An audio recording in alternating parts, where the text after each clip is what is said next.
Hi, it's Professor Beaulieu, and I'm going to give you a quick explanation of the Tech Tools Snapshots project, which is worth 60 points. I'm going to skip this for now and come back to it because I want to explain to you the individual components before we talk about putting it all together. Okay, but just know that at the end, you're going to end up with something that will be a good artifact for your website. So let's say that you wanted to teach uh, a science class to your third graders. Okay, so you're going to choose three different tech tools. One can be for science, one can be for something else. But the point is that I want you to learn about a new tool, and I want three different new tools that you could really and truly use in a classroom for your future assignment, no matter what that is. If you think you're going to be teaching elementary and you think you might do science, then go for something like that. If not, do history, and you can do three different tech tools. That's perfectly fine. But I want this to be practical and realistic and interesting to you. So spend your time to do this correctly. So you're going to have to find three tech tools that are new to you, right? One place to do that is with the Teacher's Guide to Technology. Whoops, that's not it. Hold on. Here we go. Okay, so this is my copy of the Teacher's Guide to Technology. And I have skipped down to some of the tools. I was looking for some science tools. So you can pick anything, and you don't have to get it at the Teacher's Guide to Technology as long as it's a new tool to you. Okay, so PhET. I know PhET, and I know that it is an excellent tool. So I'm going to click on this. And these are simulations. And let's say that you're going to use it to teach, let's do a math concept. Okay, and let's do a grade level. You're going to do elementary math. And let's say that you want to have them use a tool to build a fraction. And so you're going to have to spend some time actually playing with some of the different tools that they have in here. And you're going to have to do an evaluation. So let's say you are going to use this PhET interactive simulation. You are going to have to find out, some of this information, who it's for, what the goals would be, how teachers would use it. Okay, I'm going to go back to our assignment. Here it is. To find out what are the things that you're going to have to do.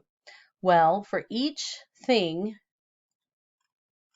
let me come, I'm scrolling down here because there's one of these. This is for the number one tech tool.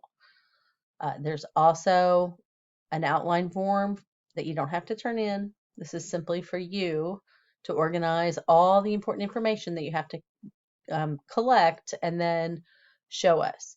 So there's one for tech tool number one for tool number two, and then down here there's one for tool number three. All of these prompts are exactly the same. You're looking for the name and a link so that I can go to it. How would you personally use this tool? Is it free? Does it cost? How easy was it? This is your evaluation, your opinion. You don't have to stick just with tools that you are like, wow, that's perfect. No, you might pull one up and investigate it and spend some quality time playing around with it and then come to the conclusion it's just not worth it. That's fine. Now, privacy and accessibility, that's a little bit hard. We'll come back to that. The ISTE standards, you know what those are. The link is here. You would just have to explain which one would align. Same with the Danielson framework, including the last two, diversity and technology. And then you have to fill this in for each level of the SAMR model. No surprises, nothing new right there. Now, the CAPA and the FERPA may be a little bit confusing to you, and so I have loaded in an explanation of what CAPA is. It's an online privacy right to children, and then FERPA as well.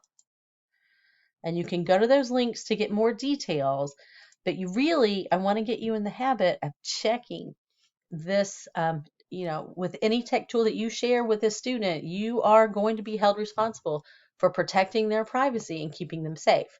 And one way to do that and to uh, cover all your bases with your administration and with your parents are to say, yes, this tool has been evaluated by third parties and it is safe to use with students. Okay, so now how do you find that information? Well, you're going to have to dig. And there's a button right there, accessibility. Okay.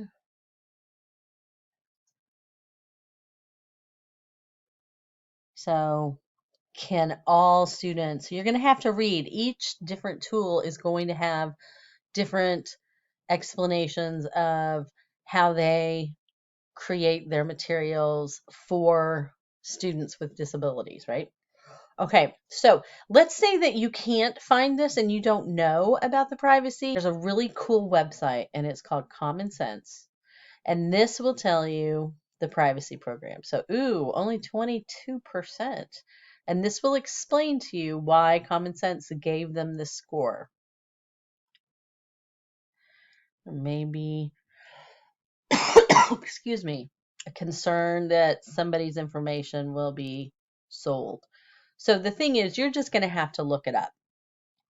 Whether it's on the website for the company that you want to use on the FET website itself, or if you have to go to an outside, simply Google the name of the tool and then COPPA, or the name of the tool and FERPA.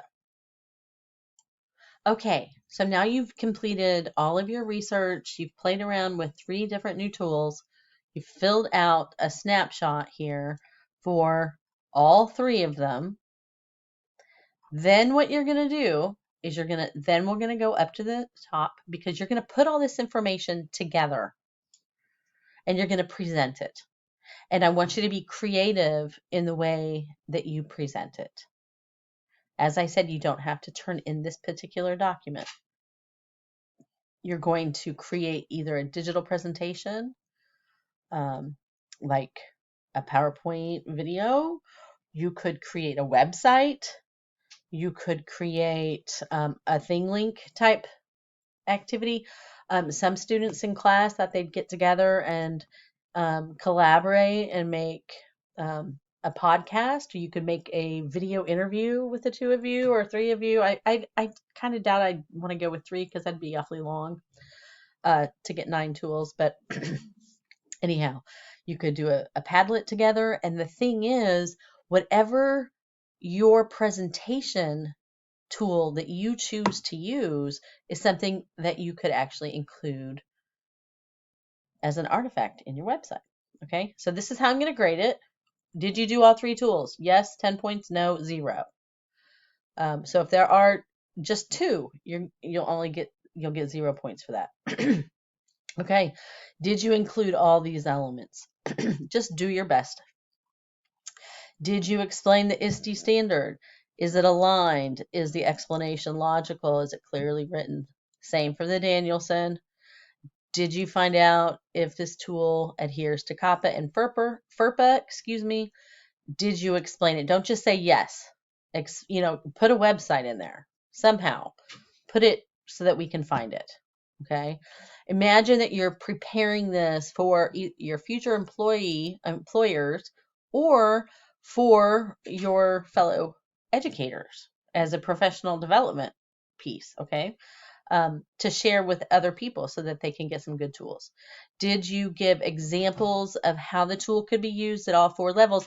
And if the tool cannot be used on one of those levels, that's okay. You don't have to get rid of the tool just because it doesn't fit if it's a really bad tool, but that might help you to evaluate and say, I don't think I'd use this because really it's just substitution, etc. So hopefully this was helpful. Give me a call if you need help. God bless. Bye-bye.